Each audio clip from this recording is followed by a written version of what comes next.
Hello everyone, today this is TPA Talks and I am Lala and I'll be here with Mr. Pastor Harris and I'll ask you a couple of questions for this podcast today. How did your church impact the changes in Durkeeville? Thank you, Ms. Lala, for that question. How did our church impact the changes? Some 30 plus years ago, when we came to Jacksonville, the church was located right there in the edge of what is known as Durkeeville. The Durkeeville was actually a public housing unit, projects as they used to call them.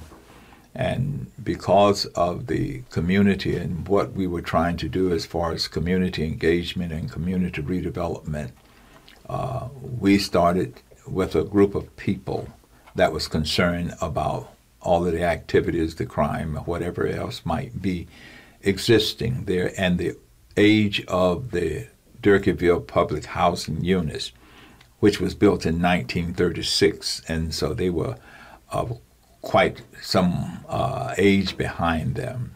So my church was the nucleus of where we met to plan, to write, to hold meetings so that we might be able to get the community, the city, and the federal government involved into doing something about the changes of the public housing unit. Mm-hmm. I like that because it's also important to help out, in those times and near where you guys were helping. So I think that's a special thing that you guys worked and helped on. And I'm very glad to hear that it kind of worked out. Where did you grow up?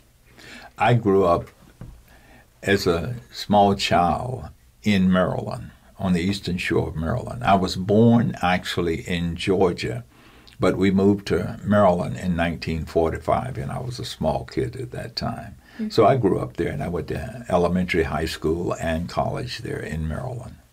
Wow, that sounds nice, actually. Tell me about yourself. About me? Yes. There's not a lot about me in a sense, but I've done a lot of traveling, a lot of working within the communities.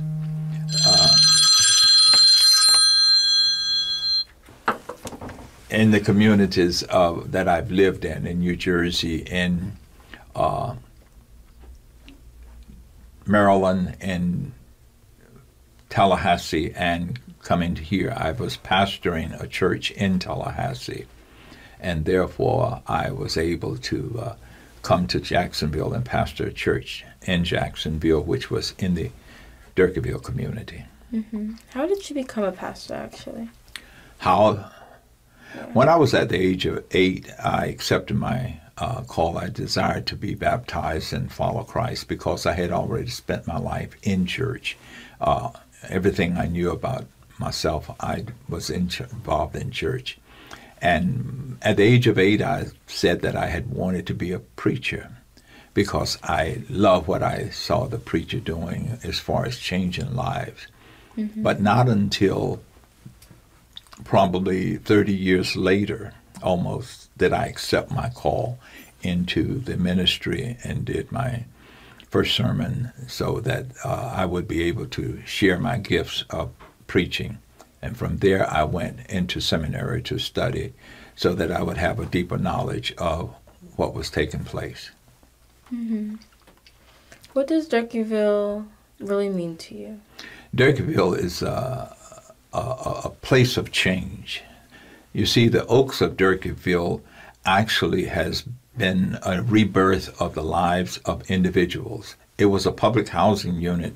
Durkeeville was a public housing unit that was built right there in the mid-town of Jacksonville. They said it was the Midwest side of Jacksonville. And the public housing unit that was built there had over 200 units in it, 290 units in there, but they was all small units. It was one way in and one way out. You had cul-de-sacs, and it was almost like a compound. And many people on public assistance lived in Durkeeville. But the new Durkeeville, what we call the Oaks of Durkeeville, was a change in lifestyle for a lot of people, a change in building structure, a change in the mindset of people because it was new. It changed the lives of a lot of people. We created more of a mixed use rather than just a single unit, single issue unit where just people lived there. We created a mixed use that had stores put in there. We had different services put in, social services, and also we had seniors and regular families living in there. The outer perimeter of the new Oaks of Durkeeville was surrounded with 29 single-family homes, which was a part of it where individuals could buy their homes, those 29 homes that lived there. Wow, that's amazing actually to hear. Especially since everyone was able to, have a home. Since some people weren't able to get homes, I think that's important. Because you wouldn't want families or students who were just starting off as their own to not have a place to stay. What is the change you are most proud of? The change that we're most proud of is the aesthetic view of what it looks like. Because now it is a part of the community. And the other changes is that the lives that was actually impacted by the change of the aesthetics and change of the view, and then the social services that came in to help people. So I'm just proud that it became a community and a part of a greater community. Basically a better place where everyone can come. Yes. Mm-hmm. No matter what you look like, no matter how you act, just a space for everyone. Everyone, yes. Well, a couple questions I am very eager to ask. It's kind of hard to explain them, so what I'll say here is, when you were in Durkeeville helping everyone, did you ever want to add anything of your own in perspective? Well, I wanted to try to instill hope into the community, into the people there.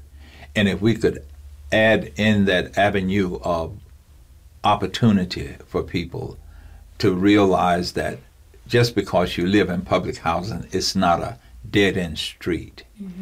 You have an opportunity to grow up, to grow out, and to become a part of the citizens that would actually be a part of what is going on in the community.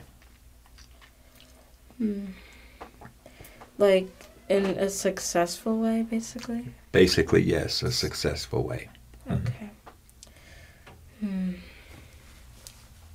When you were in Durkeeville, how many people impacted your way of seeing Durkeeville?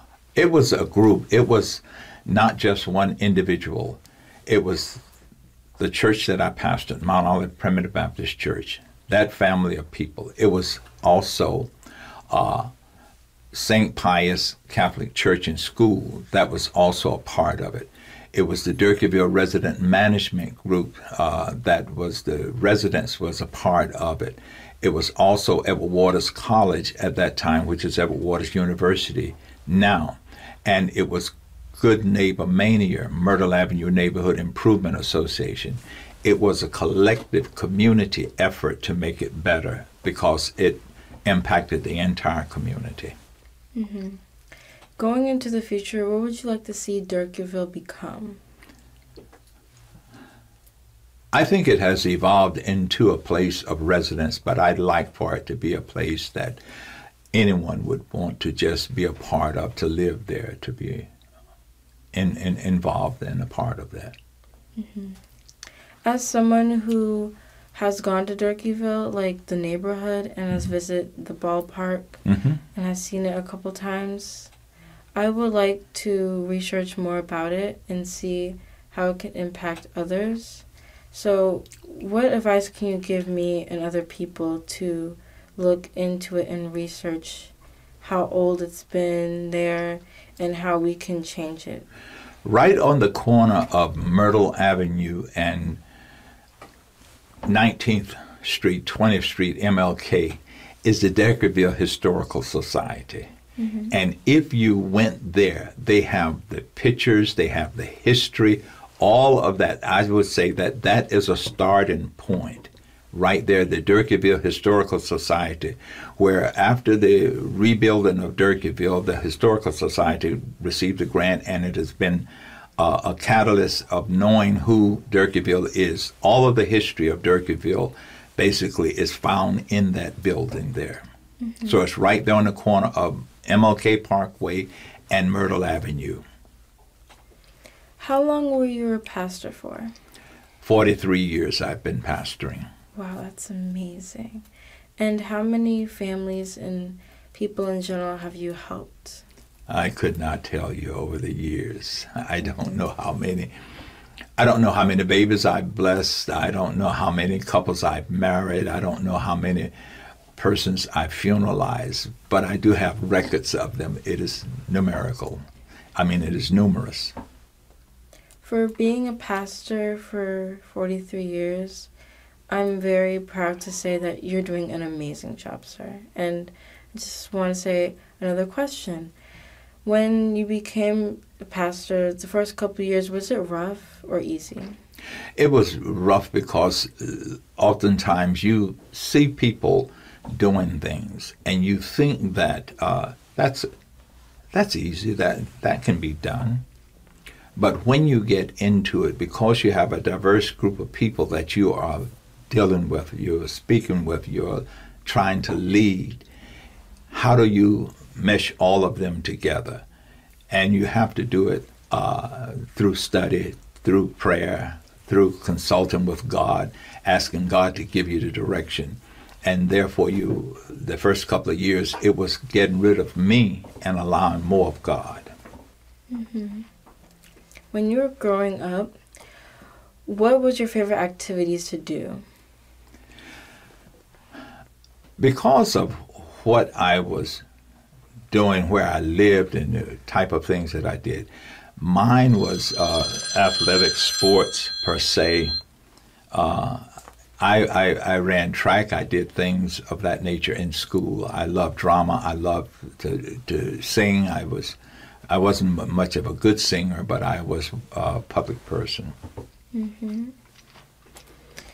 Mm-hmm. Do you have any family members who are still with you and supporting you in you being a pastor? Yes. The one that keeps calling me is my wife. Oh, wow. And I have family. I have a daughter. I have a granddaughter. All live in Tallahassee. And so, yes, my family is very close to me as far as the work that I do in ministry. So, Lala, I want you to wrap it up by telling him thank you for all he's done and thank you for the time, and we can just wrap that up. So thank you for all he's done for Durkeeville. Just a couple of final words. Yes. Thank you, Mr.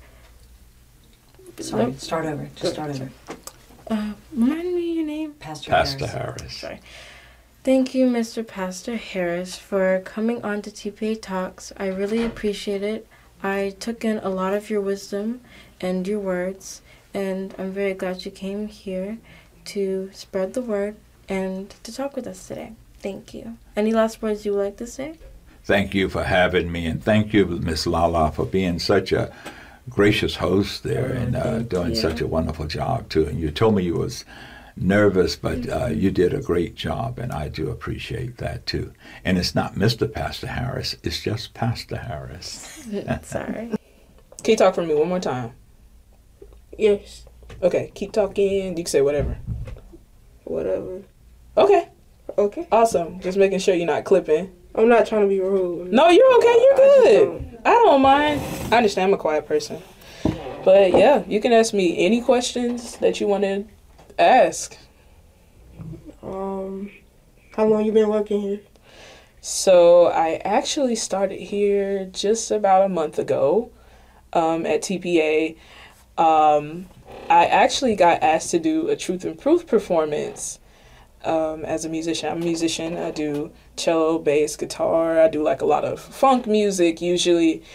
And while I was there, they asked me if I could come and teach podcasting, if I knew anything about it. And I'm like, yeah, sure. Okay, that's good. I'm quiet, so. No, it's okay.